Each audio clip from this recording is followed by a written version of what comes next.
There we go. Just like that. I am live with Jack Purcell, the president and publisher of Links Magazine. A local, and very happy to have you on, Jack. So thanks for coming on. Great to be on, and look forward to chatting with you. You know, there is, as I was preparing for this, just writing down some notes and some key ideas and things like that. It's a very intriguing industry that you're in, and that the technology, obviously, in the world has affected everybody, no matter what business you're in. Our daily lives with cell phones and whoops and rings and things like that to track our health. In golf, we have all the TrackMan flight scopes and things of those nature. But as I was writing some notes down, I was just sitting there wondering that I really wanted to pick your brain on is um, being in the print business in what is moving towards or moved into a digital world, and as the patriarch of your company and the owner, president, how do you navigate that? And how do you look at what to do going forward? Good question, Pete. Let me go back about 3, 4 years and kind of tell you what we saw. Obviously, we're smart. We could see that the transformation was starting to happen. Um, our audience is a little bit older. It's 55. It's very affluent. So I was, again, going back about 3 or 4 years. We said, I think there could be a future for high end, niche quality, non timely print products. If you use good photography, if you use good paper, magazines like Departures, Garden and Gun, Rob Report. So I kind of thought that, anything that's timely, Golf Week, Golf World, we all know that they all ended years ago. But I kind of thought, and then a little older demographic, we weren't going after 28 and 30-year-olds that were never really exposed to the print medium. So it was really interesting. What I did is, this was probably 3 years ago. We did a little survey to gather more information on media consumption habits. How do you like consuming our content? Is it print? Is it website? Is it e-newsletter? Is it social? And it was very interesting. We sent out to our e-newsletter database, I think it was about 50, 60,000 at that time. And I didn't want to ask. I didn't want to ask anything on demographics or that. We had all that, but I just wanted to ask 8 or 10 questions on media consumption habits. And we gave a trip to the sanctuary and around in the ocean course as an incentive, and we got 2,000 people to fill out this questionnaire. We started tabulating it up, and out of the 2,000 people, 83% said their preferred way of consuming our content was print. That was higher than I thought it would be. I thought with the older demographic, it might be half. But that was really interesting. That kind of gave me, the assurances that we should continue with the print. Most of the advertisers were continuing with print, maybe not as much. They were supplementing that with digital. And so that's we used to publish in the heydays, we used to publish 7 editions of Links. We scaled it down to 4, obviously for cost reasons. But anyway, we that kind of gave us the assurance that, to the best of our ability, that let's continue with a quality print product. George Pepper, our editor, who that name, he was the editor of Golf Magazine for 30 years, and he's been with me about 15 years. He's much more of a print guy. He understands digital, so we kind of let George run the print and come up with the ideas for the content and try to make it as compelling as possible. And then we, obviously we've done a lot more digital, like all publishers. The biggest thing is an e-newsletter, coming out with fresh content. We come out with that Friday, Sunday, and Monday mornings. It's called Links Insider, and we're up to almost 100,000 opt-ins now. And again, it's hopefully good quality content that can draw somebody in, and they get something out of it. We do regurgitate some of the print stuff, but a lot of the content is fresh, and We have about 7 or 8 freelancers that our digital editor Al Lunsford manages, and he assigns ideas, and they brainstorm, and they each turn in, I don't know, 8, 10 pieces a year, and that gives us the content for the e-newsletter. And all, when you draw somebody in a newsletter, obviously it funnels down to your website Hmm. where the content's host, so that drives eyeballs to the website, which helps to monetize that. So I don't know if I answered your question, but again, I do think, not trying to be naive, and but I do think there is a future. Maybe not 50 years or 20 years, but maybe in the next 5 or 10 years, again, for high quality, good photography, niche, um, non-timely, print products. Well, it's Um, very interesting that in your that you did that survey to find out what the customers wanted. I'll never. I mean, I went to Ferris State a long time ago, and one of the most interesting classes I had was buying policy. So if you were going to be the buyer at a pro shop, we had to learn how to do that.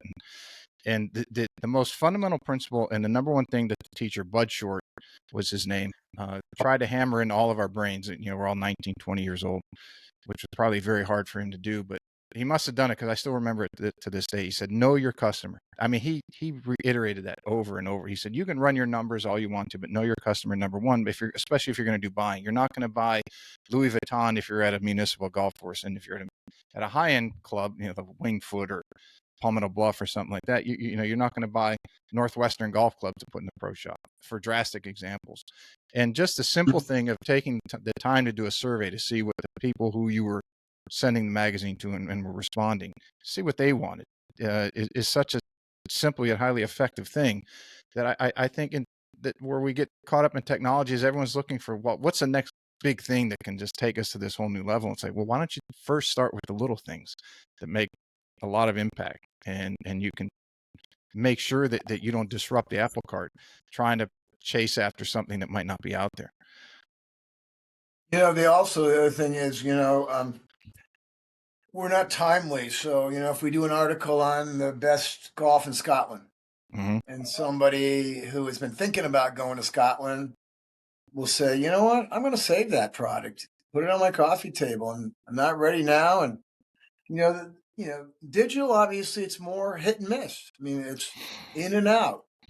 You see a link, you may save a link, you may not. And that's again with a little bit of an older demographic.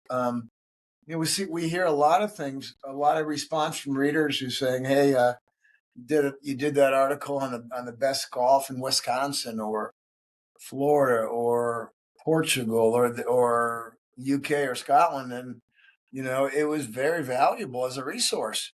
When we were finally ready to go, we refer back to it, Mm-hmm. and so that's that. Again, that's having a printed product. Somebody can they can always go to the website and pull up an article. I get it, but if something's laying on that coffee table and they sit at home one night and their husband goes, you know what, I think let's get serious about Scotland.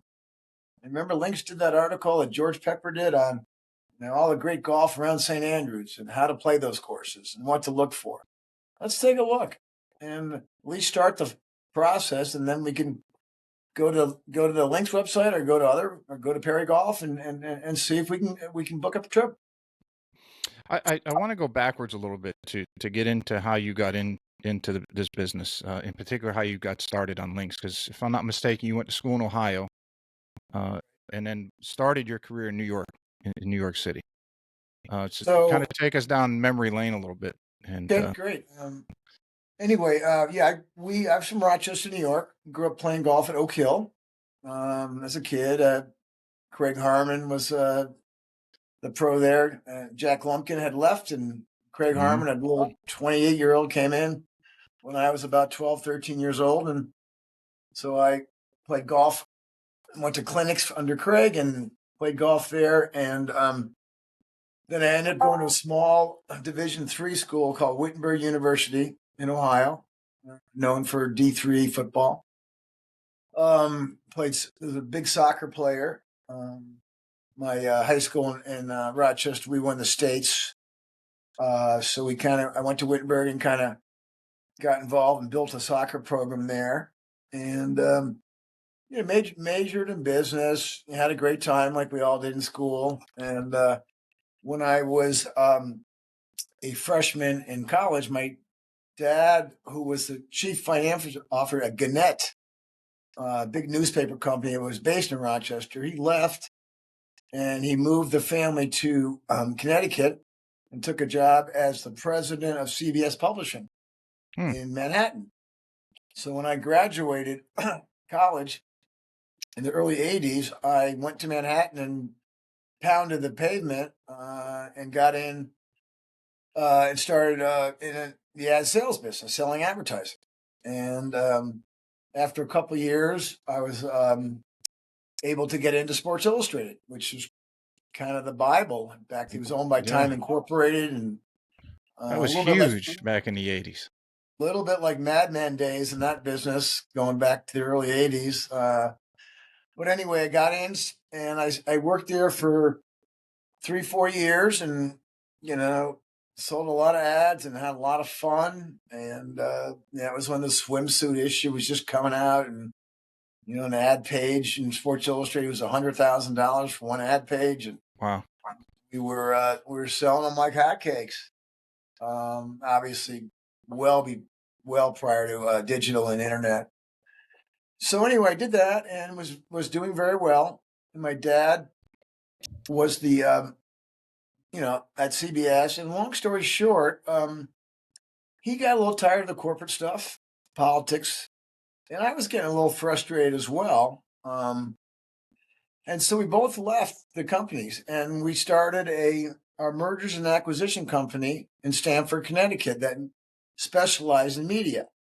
My dad being a very seasoned media executive, and I was kind of a junior media executive, I guess, if you would say, at the time. And so we were based in Stamford. We both lived in Connecticut, and I spent 7 years, from 1986 to 93, kind of as a due diligence guy for my father. And I'd go out and meet with a lot of people. We bought a big company called Donnelly Marketing in 1991. That was a big database marketing company. It had 100 million households, and we ended up buying them and we sold them in 96.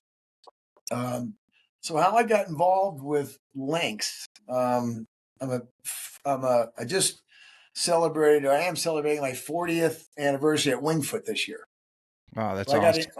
I got into Wingfoot in 1983 when I was at Sports Illustrated. And so in the late 80s, maybe around 89 or 90, I was playing golf one day.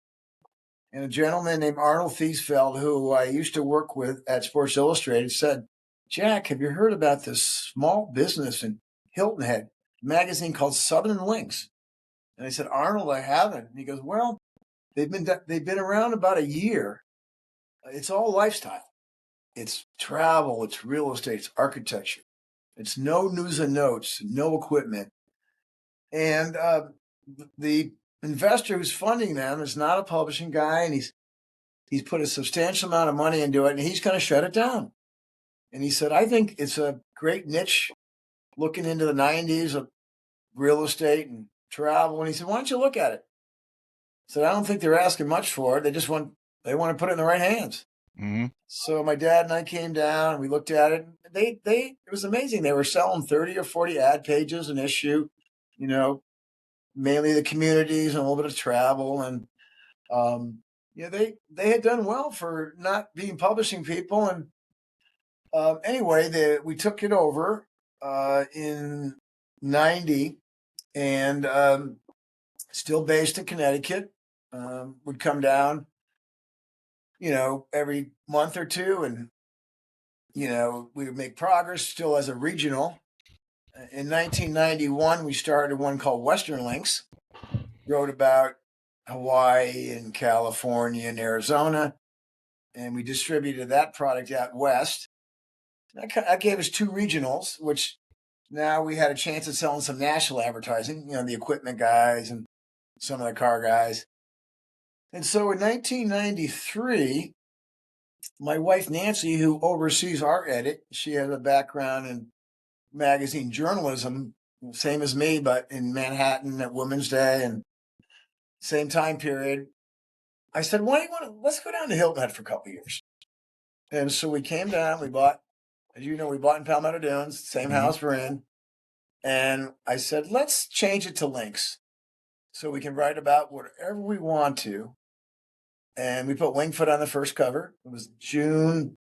It was the summer of '93, 30 years ago. So, yeah, that allowed us to write about Scotland and Australia and not have the Southern or Western title. And I said to her, let's do this for 2 years and then reevaluate. Maybe we might go brain dead in Hilton Head. We're used to Manhattan. We're used to all of our friends in Connecticut hopping on a train and going to Manhattan. And I said, we're going to go brain dead down here. We bought a nice house, could walk to the beach. I got a little dock on a lagoon, as you know. And so 2 years later, we were profitable. And I said to her one day, I said, all right, let's go out on the dock and have a drink and talk about things. Went out there and I go, what do you think? And she goes, well, I don't really want to go back. And I said, I feel the same way. I don't want to go back either. So I said, let's just, hitch our wagon here. We were, you know, early 40s, whatever, and not even, not even that, mid 30s, I guess. And so we decided to stay. And my dad and I kind of split up in the late 90s, and I bought the equity from him. And that kind of gave us the incentive to stay and grow it. So long story short, here we are, 30 years later, through some ups and downs, like everybody has in businesses, the '08 meltdown and then how to build it back up. And then, as we discussed earlier, the digital transformation and how do you deal with that? And, so, it's just, we enjoy what we do. I don't, Pete, my typical day when I worked at Sports Illustrated, and I'm not complaining, this is just the way it was. I lived in Norwalk, Connecticut, which is about an hour Manhattan. I would get up at 5 o'clock every morning.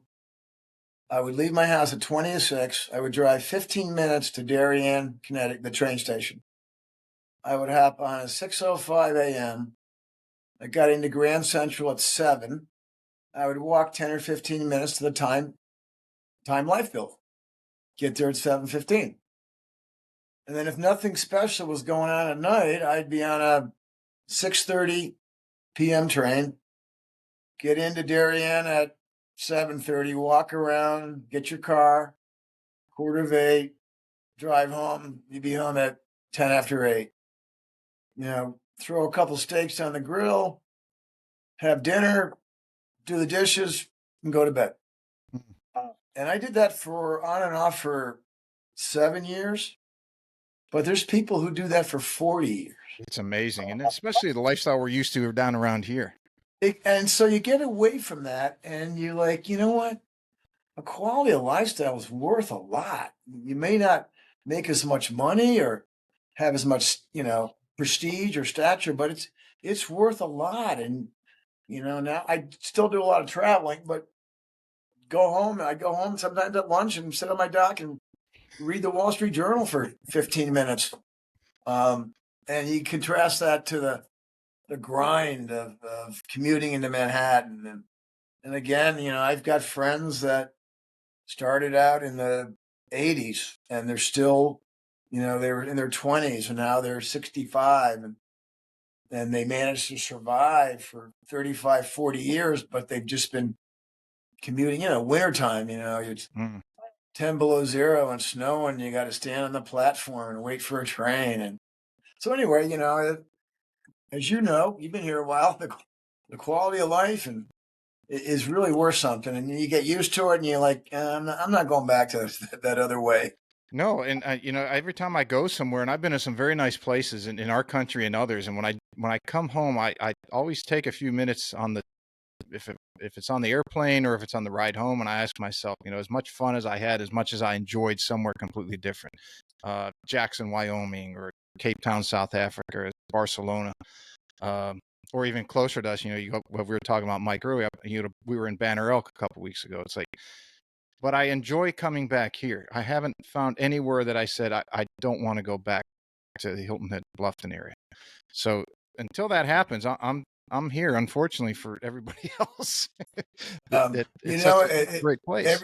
every time I leave the Savannah airport, which, as you know, is a little less than an hour to Palmetto Dunes, I get I get on that bridge coming across, and I'm like, I don't know what it is, but like, wow, I'm back, and I kind of take a big deep breath, and I kind of decompress. Hmm. And I thought that maybe that'd be wearing off by now, but it just happened to me last week when I came back from somewhere after being away, for 3 days or something. And you just get it. It's just it's therapeutic. That You know, I want to ask you because you were in the magazine industry in the '80s, and your and family was involved in and around it for so long, especially in New York. And one person who I studied on there because they were such an amazing talent in the magazine business was George Lois. Did you ever come across him at all in any of your? I Uh, think he was he. I'm trying to make sure.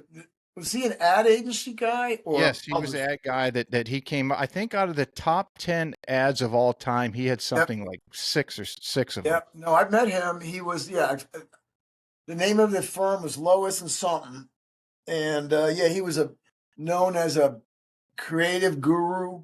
Hmm. One of the guys that would come up with the campaigns, the famous campaigns.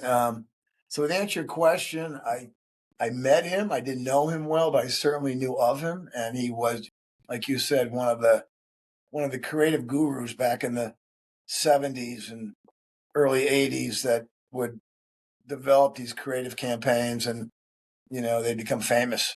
Yeah, I think most of the Esquire covers in their heyday, he got brought in, and not to jump off. It's not so much jumping off topic. It for the people in the golfing world who might be listening to this, whether they're in your side of the business in the magazine or in the coaching side, or that they're running a club and they want more advertising. I mean, really quickly, I mean, Esquire, from the story that he told, I watched his lecture, was about to go under, and they really didn't have much choice. And he was already had made a very well name for himself in advertising, but he was also known to be very, at that time, very controversial in his ads. But they didn't care. It was they were either going to lose their full investment or they were going to hire him and say, "Go ahead and do it." And he did. I think the first cover he did, they said, "We can't do this." He said, "Yeah, you can. You need to do it," and they went with it. And I think after the second or third one, their subscriptions quadrupled or something crazy.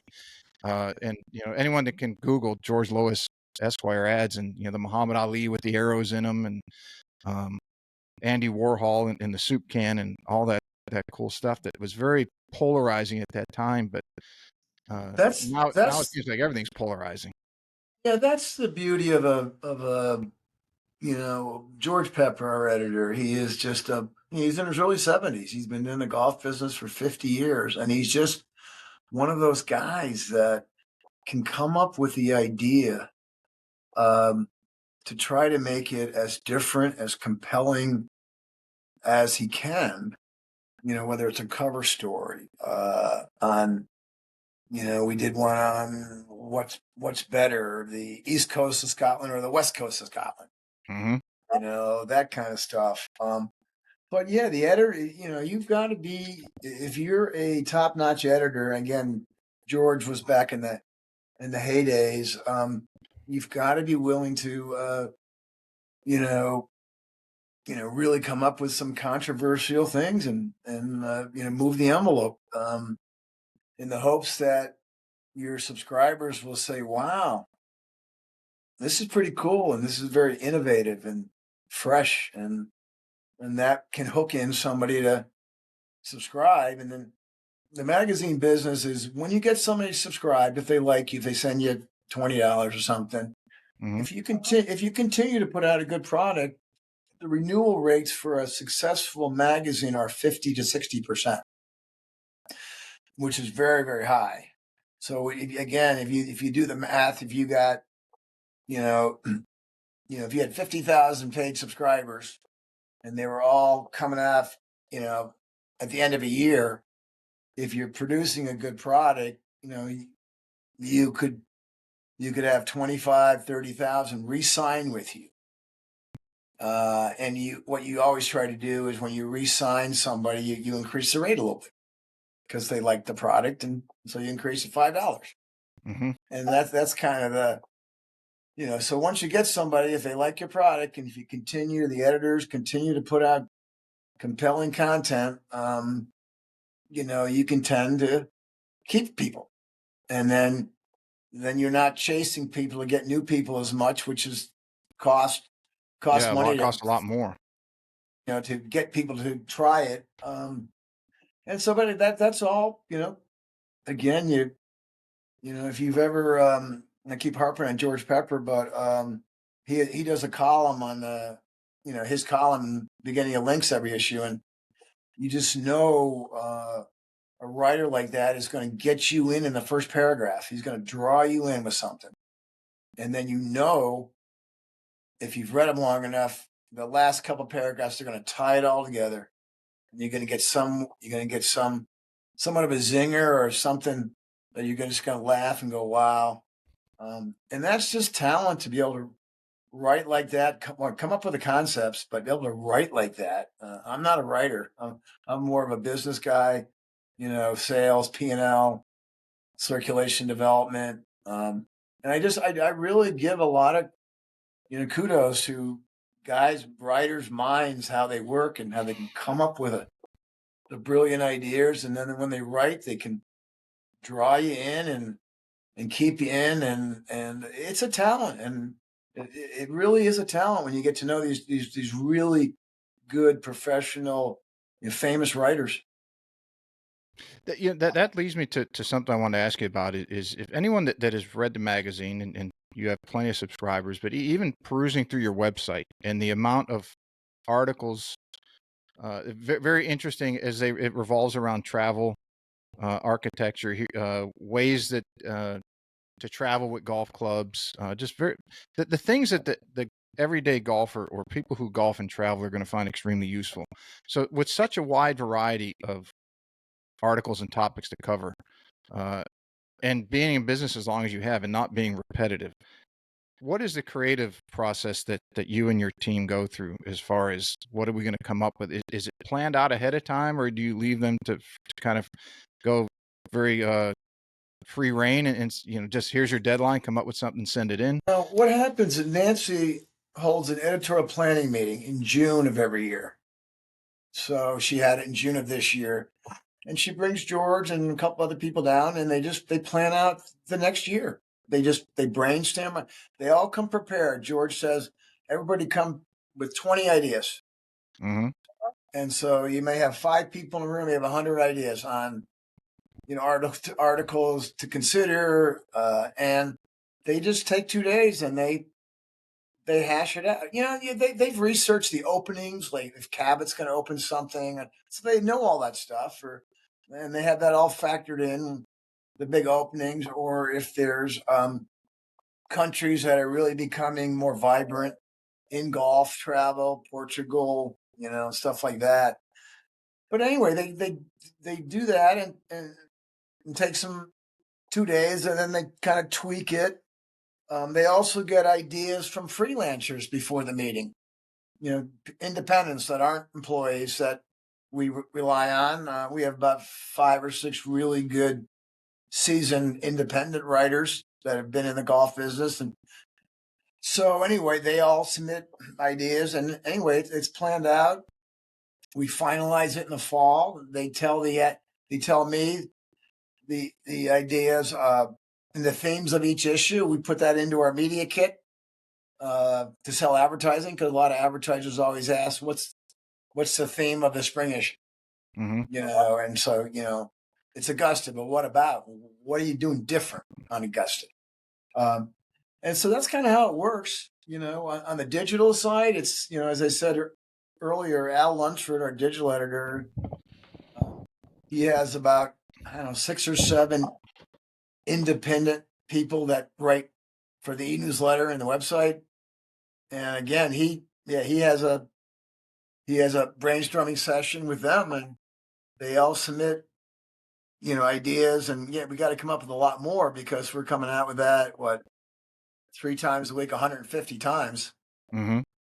So yeah, and it's not easy to come out with. No. You can do top 10 this, top 10 this, or best par threes, or toughest driving holes, or toughest second shot holes. There's a lot, but to try to again make it as compelling and interesting as possible. So Al kind of runs the digital, our e-newsletter, and on the content creation and planning, and George is more of what's going to go into the 4 editions of links. But it's all digital. Obviously, you can tweak and change, much quicker, Mm-hmm. based on trends, and if you wanted to write about live, or that kind of stuff. And again, we don't write a whole lot about news and notes, and we can write about a lot about architecture, and with Gil Hanse and Corin Crenshaw, interviewing those guys and making sure they're on a podcast and stuff like that. But digital, again, if something comes up, if you missed an opening, we're print. We only have 4 issues a year, so if something opened and we didn't cover in print, we certainly can cover something on the e-newsletter in an easy, Mm-hmm. 100 words about the new, Cabot or something or whatever, and the new par three opening up in Palmetto Bluff. The reverse par three. You can certainly, if you don't have enough space in print, you can certainly feature that as a lead article in one of your e-newsletters, and it'll get great engagement. And so we always know we can use Links Insider, the e-newsletter, for more, newsworthy content, if you will, on the openings and the architecture and that kind of stuff. Do you have you in the past, and if you did, do you still do it for the articles on courses? Let's say over in Scotland or Ireland or around the world or around the country, if there's an opening, or if you guys are going to do a feature, an article, do you or any of the staff go to the place? I never do, because I don't do any writing. But answer your question, it's a little bit of a hybrid. We have a lot of freelancers that are based around the country. We might just assign one of them to go, or George will do some traveling. Al Lunsford will do some traveling. So it's a little bit of both. the Back the reason back I in the ask is I said I'm going to pack up everything I do, and I'm going to if they're going all over the place and visiting these courses and playing them and writing about them, I'm giving up everything I do and coming to work for you. a lot of people have told me that. Back in the in the 90s and the 2000s, in the heydays, again, we had 7 editions, and we had a lot more employees, and so we would do a lot more in-house traveling. And then after '08, when we had the business imploded a little bit, we rebuilt it. Now it's probably more on the freelance side, Mm-hmm. um, and less on the employees. But it's still a hybrid. Again, if it's a big article and something, it's a cover story, we want George to do it. We want Jim Frank, another one of our seasoned guys, to do it. We want Joe Passoff, another one of our seasoned editors, to do it. If it's a very important, cover story. So a little bit of a hybrid between, in-house people doing it and freelance people.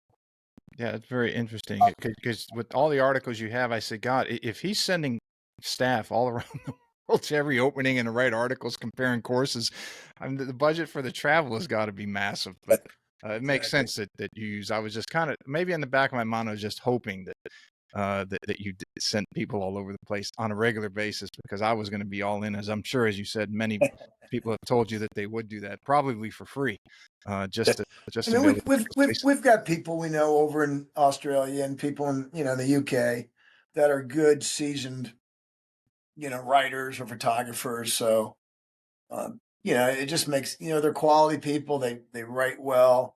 If it's a photographer who's based in Dornick, Mm-hmm. Matthew Harris, he's based in Dornick, so there's no sense, having somebody, Larry Lambrecht or somebody, travel from here over there and shoot it. If you can just say, Matthew, go over to go over to Castle Stewart, Cabot's new course that they're building there with Tom Doak, and take some pictures and, you know, let us know what you think, that kind of stuff. What is it that surprises you most about your industry, your side of the industry? Surprises me. Especially as you've been able to modify the business and roll with the times and adapt, I guess would be a better word. Where maybe some other magazines and some other entities throughout this transition when the digital age have not been able to do so. So is there anything that you see, and you've had a full career in the magazine world, is there anything that surprises you about uh, that part of the business? I think that was what was the most refreshing thing to me. You could use the word surprising, but it just was more validation, is that quality content is valuable. And if you're not putting out quality content and you have a sophisticated readership that knows golf, has traveled to play golf, belongs to private clubs, they can see through it very quickly. And you can lose people very quickly. Mm-hmm. So you've really got, and again, it's if you take your eye off the ball a little bit and you just start putting out, more content that isn't as valuable, maybe isn't as well written, as well thought out, and you do that, with a high end, affluent, sophisticated audience, they can finally say, you know what, geez, Lynx isn't what it used to be. They're putting out crap. It's trash. I don't want to read that e-newsletter anymore. You know, so you've really, again, it's not easy because it's really easy to regurgitate content. Mm-hmm. Take what's running in the print and then just reformat that and use that. And we do some of that for the really good pieces. Why wouldn't you? But it's also so important on the digital side to just have that fresh, well thought out content that people appreciate, and they were like, wow, Lynx is still on their game now, and I can't believe some of the angles are coming up with to continue to make it interesting. So I think, at the end of the day, quality content wins. And if you can produce that consistently, then you're going to have a loyal audience that's going to want to come back and look at your digital on a weekly, 3 times a week. Go to your website, and then when on the print product, I mean, we get a lot of content from people. Hey, God, you only have 4 issues a year. You used to have 7. I can't wait to get my issue. And well, Jack, when am I going to get my spring issue? Well, I'm like, it's beginning of March. You're going to get it at the end of March. And then they get it, and they like, wow, this is it's. I finally got it. It came in the mail. And it's almost like, again, we're only 4 times, so it's almost like a treat when they get a printed copy in their mailbox 4 times a year. Well, it finally arrived. It's not like a weekly product. So I guess to answer your question, and I don't know if it's the word surprising, but the more validating concept was that when when you continue to put it out and it's quality, and you see people, and we've been able to grow our e-database in the last year from about 75,000 to 100,000. And these are opt-in. These are people that are, obviously we put, like everybody does, anything we do, do you want to opt in for our Links Insider? Yeah. But I mean, again, it's just so on the digital side, they like that content. Um, they know it comes at 8 a.m. on Friday, Sunday, and Monday. So they're just kind of programmed when that Links Insider comes, and they spend, 10, 15, 20 minutes with it. But they don't, we don't get many emails at all about, I want to unsubscribe. I mean, you always get a few because Mm-hmm. it's the nature of the business. But we don't get many that people say, take me off the list because I don't like what you're doing. We might get somebody says, hey, I'm not golfing anymore. or I'm 85 and, I've packed it in. So, don't send me a print issue anymore. We say, It, okay, we won't, it but is being consistent one of the top priorities as far as the e-newsletter and the digital side, that it's going to come at this time on every single week or however many yeah, times you put it out there? we find that, again, we've tested different times. We've tested, 8 a.m., 6 a.m., 11, 2. We find that most people, if they get something before they go to work, if they're just getting up and they're enjoying themselves, having breakfast or something, and something comes at 7, 8 o'clock, uh, and it's, it's aspirational content. It's not, it's easy to read. It's like, oh, and we find that our engagement, we're consistently getting 50 to 60% open rates on our emails, which is Hmm. really, really high in our business. Um, Yeah, because the average is around 25%, isn't it? yeah, I'm but we mistaken. get 50 to 60%. So we send out, let's just do the math. I think I just looked at the metrics this morning. We have a metric call every Monday at 10:30 with our everybody. And our e-newsletter last week, we sent out 95,000. And I think all three newsletters got over 50,000 people to open it. Wow. So now they all don't click on it once they open it, but at least they gets them to the homepage, and then they can scroll down. I want to read the article on Cabot. I want to read this, or I don't. Um, but at least, as you're in the game with obviously emails. Real Hmm. estate is you got to get somebody to open it, or you got no chance. Yeah, exactly. Or So it's then just you getting deleted. delete it. And so, um, but just to get again, when you're consistently, I mean, we might get 40% one day, but we might get 60%. They all seem to be 50, 52, 55% open rates. And that kind of says to me and my staff that they're enjoying it, and it all comes down to the content. How do you, as being the head of the organization and directing the ship, how do you avoid the complacency trap?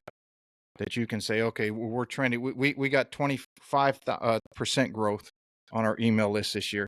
We can focus on other things, and I can put this to the side, or we're growing at X rate, so I can go fishing more. I can go golf. I can go to the beach. I can go do other things. Or you become complacent just doing the same thing, or making yourself do something maybe new, or finding out what's happening in industry so that you can maintain your relevancy. And you obviously have a very good handle on that and just putting out the good content. But how do you avoid You just falling into the complacency trap? got to stick to your niche, Pete. You can't be all things to all people. We've had so many people over the years saying, "Why don't you do more equipment editorial when all the new product comes out in January? Why don't you run some fashion? Um, why don't you try to be a little more timely with your social stuff? So on Twitter you can post, stuff about the tour, Hmm. or and it just comes down to so many people can do that so much better.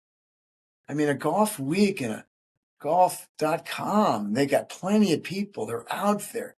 They're at the events. They're going out and meeting with equipment guys, and really, they've got people that have been covering equipment for 30 years, and they all know them. You know some of these guys, and they Hmm. respect them. And so we did that. We did that years ago. We had, I don't know, 7, 8 pages of equipment in each issue. We covered fashion. At the end of the day, that's not who we are. We're about putting a pretty picture on the front of the cover, whether it's a Wingfoot, whether it's Scotland travel, whether it's Cabot, whether it's number 10 at Pinehurst, and and whether it's Gil Hanse interview, um, whether it's a little bit more on Links Living and Palmetto Bluff and what they're doing to make a community better, and wellness, and pickleball and all that stuff, Hmm. um, and that's what we have to stick to, because anytime we try to gravitate off that, just for the sake of trying to, I mean, We did that in the heyday. We had to do some equipment because it drove some ad dollars. And all the equipment guys, like, you don't cover my industry, or the fashion. You want to get, Peter Millar and Donald Raj, you got to show them some love. On the edit side.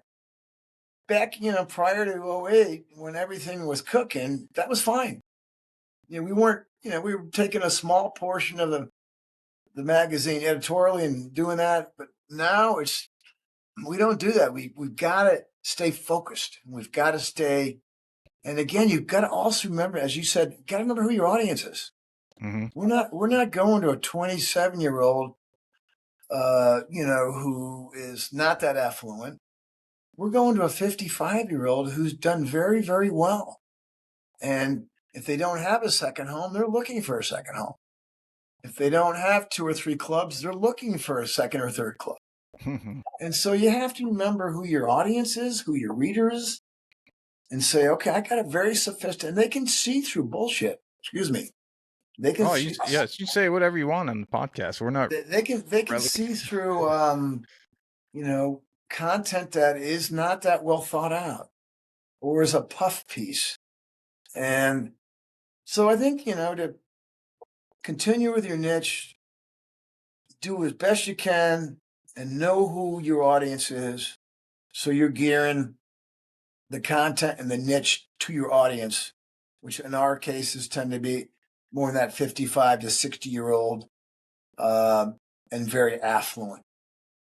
And just saying, you got to keep delivering quality content for that demographic, and not, again, don't do something on Johnny O, or just for the sake of trying to pick up some younger readers. Mm-hmm. And maybe an advertiser. It's just not, in the long run, it's not worth it. Yeah, it seems like it could be a very seductive thing to at certain times to want to veer off a little bit and go get on the hot topic.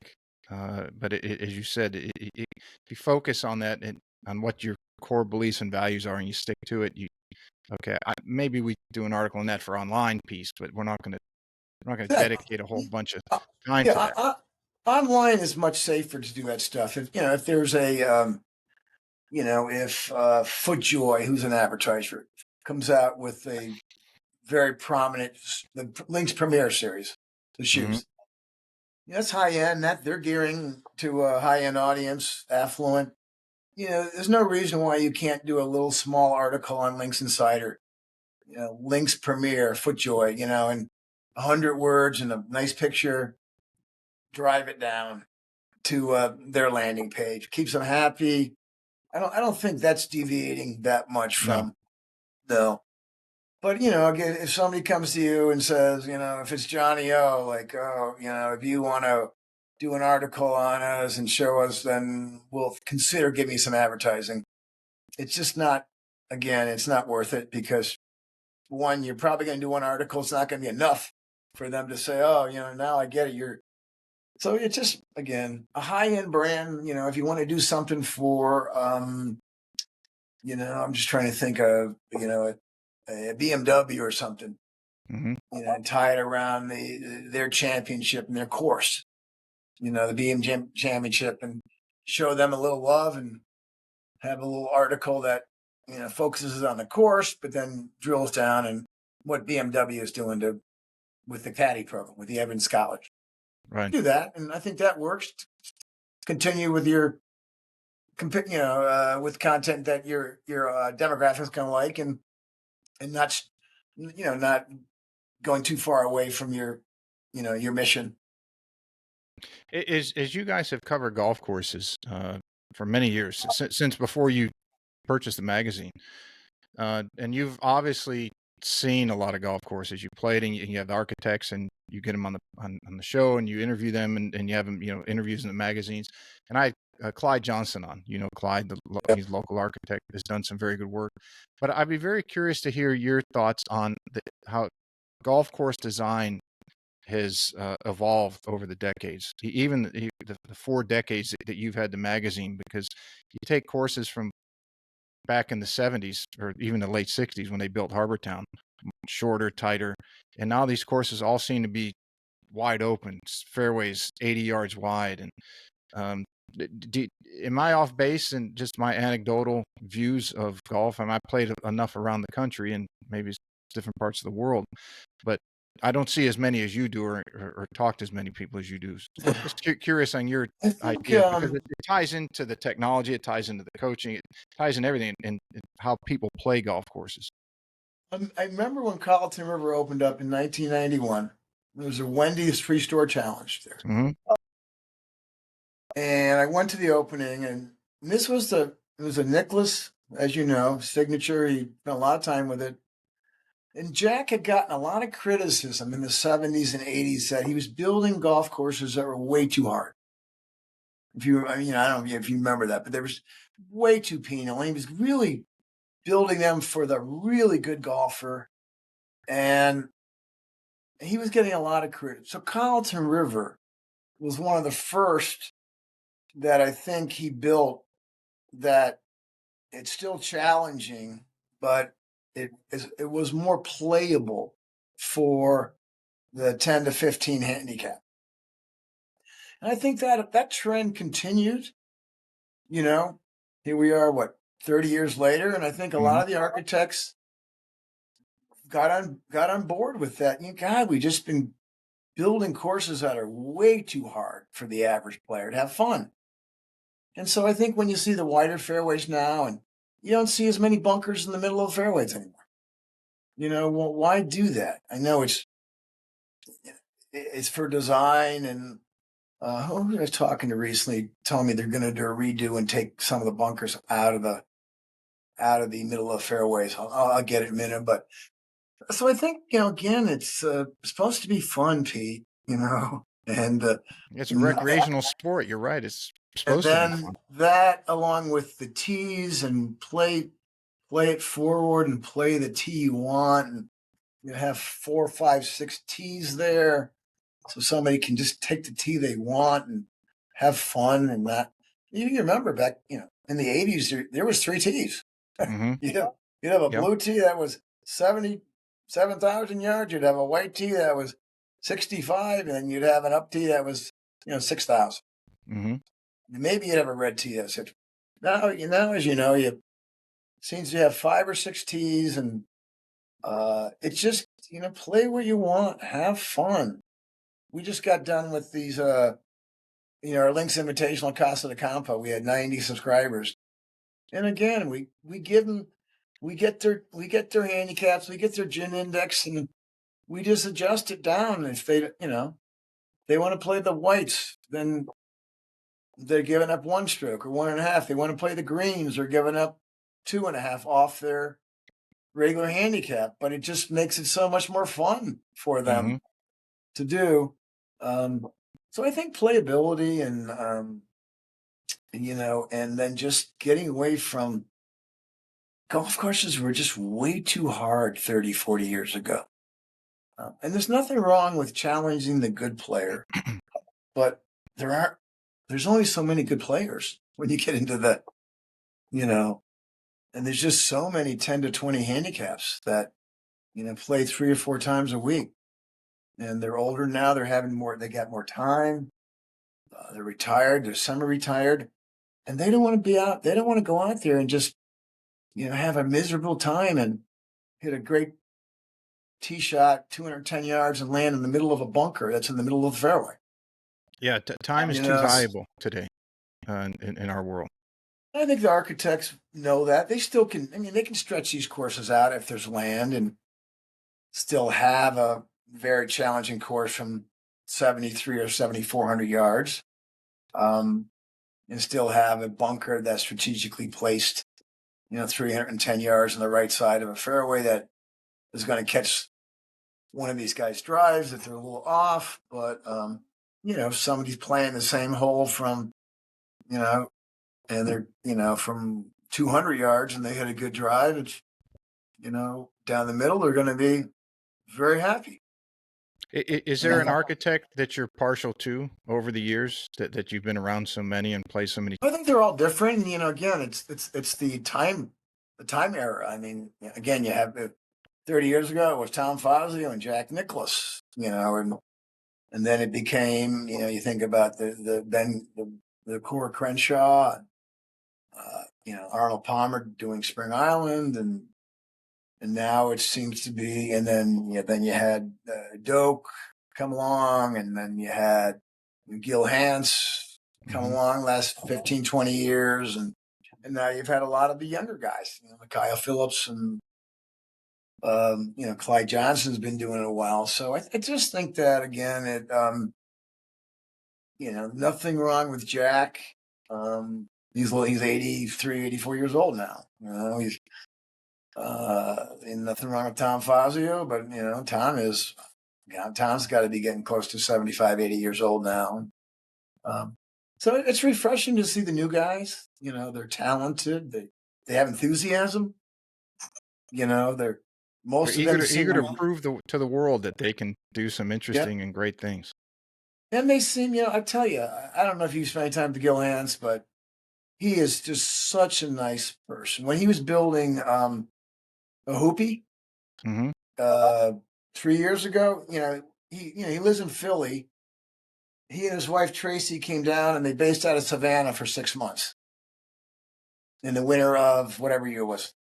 And he would drive out to that hour to a hoopie in Vidalia every day. And so we had dinner with him in Bluffton twice. And he's just such a genuine, just appreciates what he does and how fortunate and how humble he is to be doing it. And it's just nice that, these guys obviously are talented. They've got egos, but most of these guys seem to be very nice people. And they love what they do. They love getting on a tractor but they're not these, I think 30, 40 years ago. And again, I'm not trying to be critical, but I think some of the older guys, it was very easy for them to get egos Yeah. and say, I'm the best designer and my firm is the best and I'm going to charge the most money if you want a signature course. and so I think some of the guys 30 or 40 years ago were just much more about them, about egos, about it's my way or the highway. It's about talking to the developer. No, we're going to do it this way Mm-hmm. because I know what I'm doing, and you're paying me a big design fee, and this is what we're going to do. And they got away That's with like, doing that. yeah, that's like the Belfair East, the 16th hole, the par five. If you Yeah, remember, it's the one along the marsh, and forever there was the giant oak in the middle of the fairway. yeah. The Tom live oak. Fazio. Yes, and Fazio wanted it out from day one. And Beaufort County with live oaks, you're not touching that live oak. I mean, it's almost like an angel oak. It wasn't quite the angel, but it was a big, big live oak. And when it got hit by lightning, I don't know how many years ago, the community was not allowed to replace it.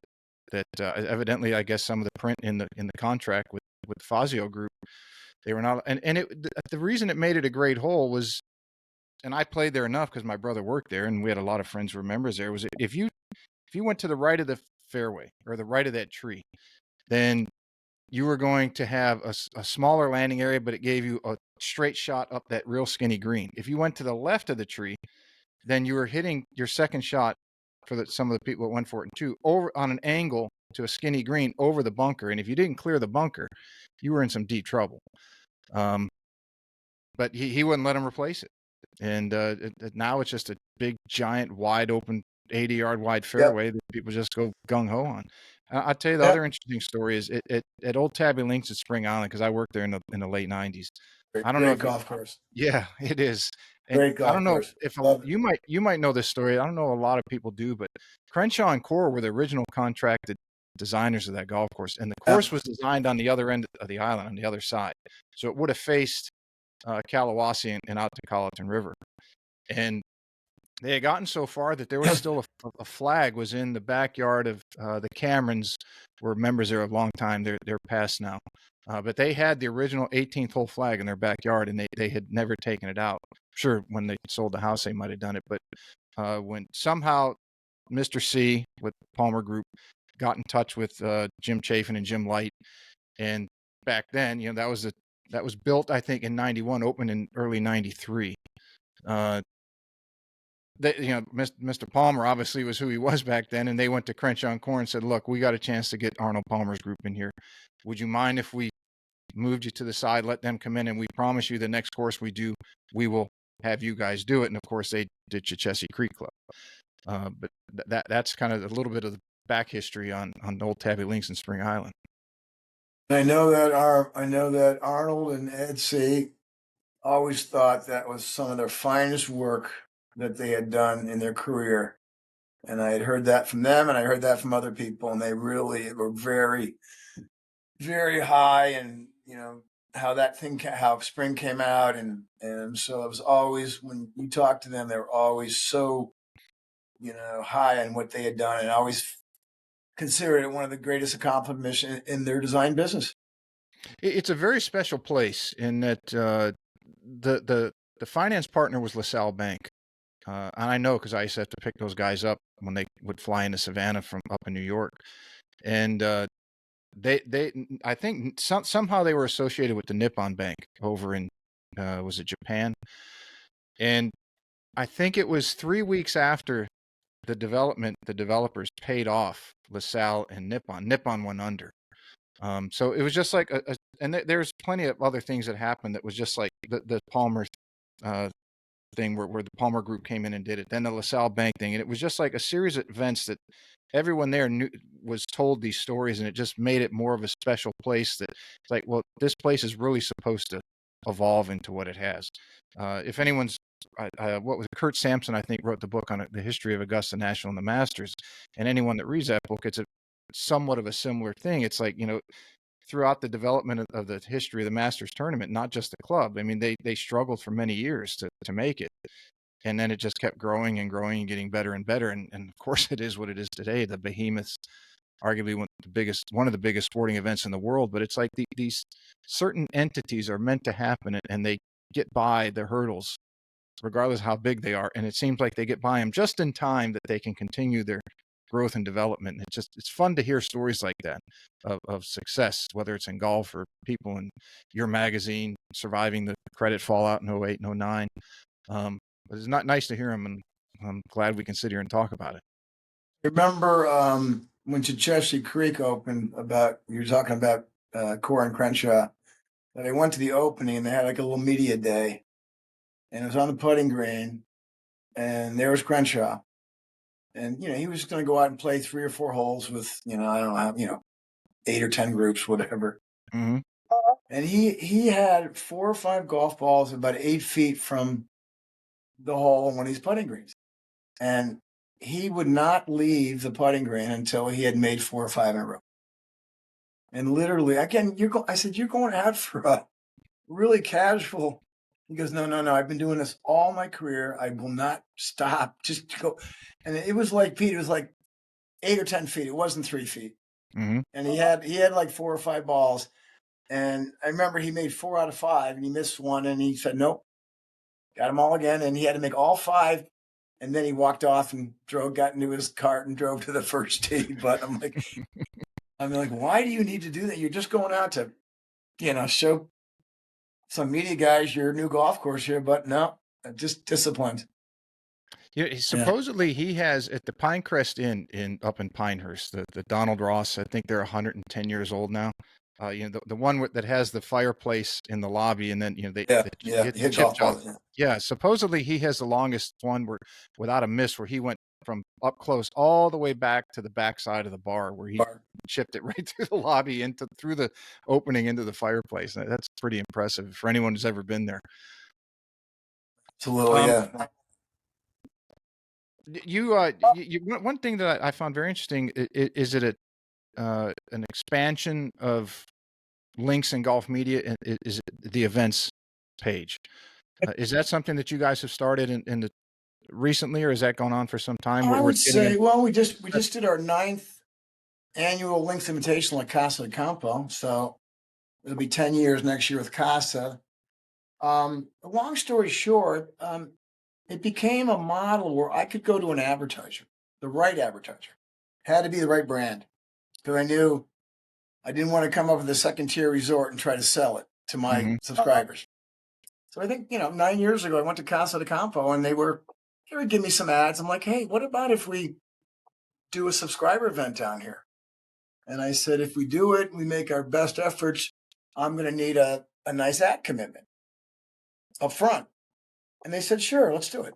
So anyway, that's how it all became. They gave me uh, a nice ad commitment every year, and then what we do, Pete, we have about 1,000 people on our Links VIP list. People that have traveled with us over the years, whether to Scotland or to Pebble or to Casa. And what we do is when we contract for an event, before we run an ad in the magazine, before we send out any kind of custom e-blast to our Links Insider list, we send them a note and we go, great news. We just did a deal with Pebble Beach. It's going to be March of 2024. We're giving you the first shot of it. Here's the link with details. Before we're only going to take 80 or 90 people because based on Pebble not having the tee times access. Mm-hmm. And so what we've been able to do pretty consistently is we get 20 or 30 people to sign up. And that kind of gives us, gives us a base that we know we're going to be successful. And then we've got, I don't know if you want to call them links junkies, but we got people that go to all. We can only take 32 or 36 to Scotland or Ireland, and that's obviously a bigger trip and more money. But we got people that were just down to Casa and they couldn't get into Pebble because we're sold out. How can put me down for Pebble for next 25? And what are you going to do in 25 with Perry Golf? We want to go. And but yeah, again, just being able to. So it's been very helpful for my business because it secures a nice ad commitment, and the resort looks at it like it's a self-liquidating ad campaign. Mm-hmm. If they spend X dollars on advertising and we drive them Y dollars, we had 90 people paying a decent rate at Casa. That's pretty good business. We always try to do it in the shoulder season, so we're not. It's still a little hot in Casa, and they get really busy in that November 15 to March 15 period. And so October still is a little bit of a fringe. And so, us driving, 90 players and, taking up 30 or 40 rooms is nice business because they wouldn't have that at that time of year. Try to do the same thing at Pebble, although Pebble's pretty busy 12 All months a the year time. now. But try to do it in March, middle of March. So we're not taking up the prime season. And we always are looking for more, but it's got to be. I get requests every year from more resorts. And would you do one for me? And again, we've looked at maybe doing one at Big Cedar. That seems to be a draw now, or maybe we did one at Kohler about 5 years ago. Haven't been back there. Maybe Sand Valley. That's getting a lot of hype in that Wisconsin area, or maybe a Cabot. But Mm-hmm. again, you want to space them apart too. You don't want to do, you don't want to do one in May and one in June. But it's And got to be is it got to be kind the of like right. an outing, or are they just playing? You've got a block of 32 tee times, No, and we actually do a tournament okay. where we do like 3 days. It's not super competitive. It's more fun, but we arrange 3 rounds, and we have daily competition, 2 best ball net, or you know and so there's prizes every day, and then we do an individual low gross and an individual no net for women and men, 3 day cumulative. So then they are playing for something, and you know, uh, and then you tie in unlimited golf. So if they want to go out for an afternoon round on Teeth of the Dog, it's all it's all in the price. All their F and B's in the price, and so it's really everything's included. Yeah, And that's so the way that people at that level who would be yep, followers of yours and subscribers, they here give us a deal, and then just we'll go and enjoy it, and and not we do surcharge. an opening dinner. We get everybody together, and then we do a closing dinner. And the other 3 nights, they're on their own, and there's 6 or 7 restaurants that are part of the plan, and they meet new people, and At the end of the day, when they check out, the only thing on their bill is tips. So, That's and a great deal. I'll make sure to link to that in the description in the summary so anyone yeah, that's interested can click on there. we'll announce our 20. It's always middle of October, and we'll announce within another month the dates and the details for our October 24 links and 10th anniversary links invitation like Casa. Do you go to all these, or have you played all of them enough? Nancy and I host them, and Michelle Rosick, my assistant, who is kind of our event coordinator, she goes. So, yeah, we find that even though the resort is responsible for details, just to have there to make sure everything's running smoothly, they tend to come to us and we can put out fires. And so it's important that we go to them. Nancy and I go to Pebble and Michelle, and then and I go to Scotland because we have our name on it, Mm-hmm. and these people are affluent. They're most of them are great people, but if they have an issue, they're going to come to us and say, "Hey, this isn't working for me. What can you do to help me?" One thing I So want to touch on as well is we're starting to get winding down on time a little bit. The podcast. You guys started a podcast as part of yeah, your media under the umbrella. Um, how, have you been involved in that directly, or is it some of the staff that it's taken forward? I've been on it, but we got a great digital editor named Al Lunsford. He's been with me 3-4 years now, Mm-hmm. and it's really his baby. We do. I think we're up to our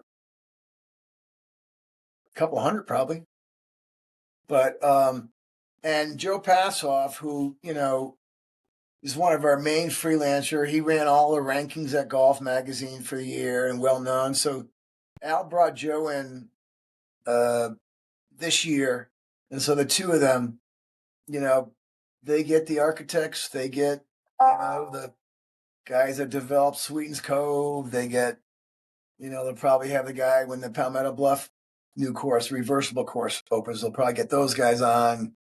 Um, and they enjoy it, and it's good. We get I don't know we sell a title sponsor. Mm-hmm. Wild Dunes is the sponsor this year. So we monetize it a little bit. We've had Tourism Ireland. We've had so we basically it's 12 episodes each season, and so we sell one title sponsor for each season, and we promote their name on all the promotions. They get a pre-roll ad and a mid-roll ad, and no, so anyway, Al and Joe enjoy it. Um, it's good content. They spent time on it, and Yeah, so and we'll it flows with the same mantra or culture of the magazine. As I was looking through that and listening to some of the episodes, yeah, they're not long. Well, mine's long form. That's been one of the people either love this show because it's long form, and as we talked, and you said, "How long is it going to take?" I said, "Well, I can't talk to world class experts and expect them to cram a lifetime of work in 30 minutes or less." But that's what this show is focused on. They do yeah, a great job in short form. 30 to 45 minutes, kind of. Yes, Yeah, yeah, I thought they did a very good job. Very, very efficient, very to the point, and get the topic out, get the message across, and then people can go explore further deeper. They introduce it to a lot of people and say, here's the things that we think you would help you, and then let the people go explore from there. And it's very, very done very well, at least in my opinion. yeah. No, again, they enjoy it, and it's good content. I think you have to have a podcast these days to be in the media business to be credible, reputable. If you don't, people look at them. Where's your podcast? So It's podcasting is the new website of yeah, it is in a lot of ways. It is. I mean, what so would you tell a young person out there, maybe listening or contemplating getting into the publishing magazine business, because it is changing and evolving, and someone has an extensive history like you do. If a young individual who is in college now or in high school and they came to you and said, "Jack, I really think I like this industry," what's the advice that you would give them? well, I guess it depends on what they want to do. Are they a journalist that happens to have the golf acumen that they want to parlay that into, working for golf.com or working for us or no laying up or whoever. That's really obviously more journalism and writing and creating content. Mm-hmm. Do they want to sell ads like how I got in the business? Learn that business. Obviously, it's more digital. Starting out, um, again, do they want to go into a marketing support role where they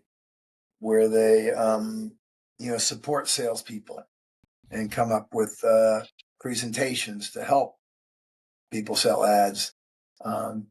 Again, if it's again, not to be cavalier, but as far as print, as we discussed earlier, again, you have to go with the right product to make sure there's going to be a future. Mm-hmm. And it has to be, in my mind, it has to be quality, it has to be niche. It's got to be, if it's photography magazine, it's got to be great photography. It's got to be geared to a little bit of an older demographic. Um, if not, if you're going to sign on with, Emigrant Golf Media, that you're going to be more probably thrust into digital and, podcasting and, so that would mean you try to make sure you learn that side of the business, metrics and, all that stuff earlier in your career, maybe at school. I mean, all these kids now, they're Gosh. so they're so computer and metric literate that Michelle, my assistant, is just turned 27 and she's very smart. And I try real hard on this technology, and she I present myself as grandpa. I said, "Oh, Michelle, I need you in here. Grandpa can't figure out something here." So we laugh about it, but and Nancy and I certainly make a big effort to try to learn everything and keep up to it. But these kids are just, I mean, it's so natural now for these guys to just to be ahead of the curve on this stuff. Oh, I mean, my niece is now 4, but I think when she was right around her second birthday, maybe before it, she would grab the iPad that my mom had it on the table or somebody's phone and would hit the screen and just start scrolling, whether it would scroll or not. She knew to swipe with her finger to up or down or left or right or whatever it is to get this thing to start moving. And then she would obviously just touch when she thought she liked something. But yeah, the kids nowadays, the amount of information that they can process through their brain is mind-boggling. Another great avenue for kids right out of school is to go into. I mean, obviously, all these ad agencies have transformed themselves over the last 10, 15 years because of digital. Mm-hmm. And if you're into that, you can get in with a large ad agency and learn the digital platforms and how they deal with a big client like Mastercard, or American Express, and come up with a digital strategy and platforms and how they monetize it, how they measure it. And I think that's a really cool, something coming right out of school who's into, you know, marketing and digital and publishing to get in with a big ad company and learn the business. And that, obviously Google, Facebook, how they monetize with it, their Mm-hmm. platform. That's a really good opportunity for kids now, is to get in with the right company and learn that business and, you know, parlay that into a career. There you go. So if anyone out there listening, you have a child or niece or nephew or yourself, and you've been contemplating this industry, that there you have it from somebody who has been in and around it for many, many decades. Uh, as far as subscribing to the magazine, the your newsletter online and everything else, what's the easiest Oh, the and best easiest way way to is do to it? go to www.linksmagazine.com, and you go to the website, and on the upper right portion you'll see a subscribe button, and you'll also see a subscribe to e-newsletter button. Links Insider's free, so if you want to just get the free content 3 times a week, you can do that. We've instituted a paywall for the premium content on Links Insider, so if you want to go a little further, pay for it. But you can get all access digital for $10 a year. You can get one year of print and all the digital for $18 a year, and you can get everything for $26 a year.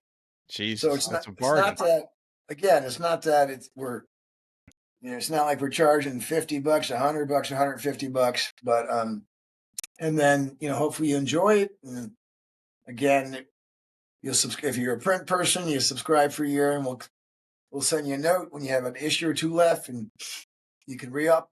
And but the easiest way is just go to the website, and very easy to subscribe. And I'll have all the links to that and all your other sites and everything in the summary. So when you get on here, it'll be on all the major apps and on the website and everything. They can one click and get on there and do a second click and they can subscribe. So very, very simple. Perfect. Thank you. You got a few minutes? We do an emergency 9 and then we'll wrap up and let you get out to dinner. I don't want to That's fine. I got 10 minutes. I'm good. Sure. All right. So with the Ryder Cup just in our rearview mirror a little bit, everybody gets this one. Is it you were going to play in a Ryder Cup, or you and your friends, if you're doing Cabo and you're doing a Ryder Cup format or Pebble Beach, and they play a walk-up song to the first tee for you, what song are you going to have them play? Oh boy.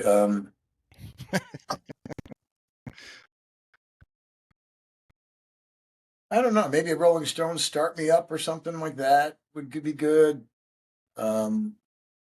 Maybe a Queen, a hard charging Queen song. That something that would get you going though. Okay. Yeah. Because you have been with golf courses all around the world and you've seen a lot, you've played a lot. If you had one course to play the rest of your life, what course would it be? Get that. I would probably say I really like Cypress Point. It would probably be Cypress Point or across the pond. I really like World Dornick. So if I had to play one over in the UK, it'd be World Dornick. If I had to play one in the US, it'd be It would be what did I say? Cypress. Cypress Point. I'm going with Cypress Point. Sorry. All right. Hollywood calls you up and says, Jack, we heard you on a podcast and you got a great story. We want to make a movie about your life. And we're going to let you pick who's going to play you. So what actor are you picking?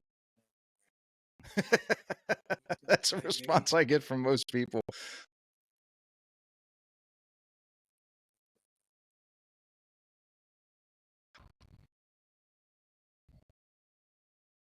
It's hard, Pete. I mean, think of the old actors that are older now. Robert Redford. Well, yeah, I thought of him or Paul Newman would be two that, obviously are older. I'd probably say Redford. All right. I was thinking of him, actually. Your best purchase of under $1,000 in the last 12 months.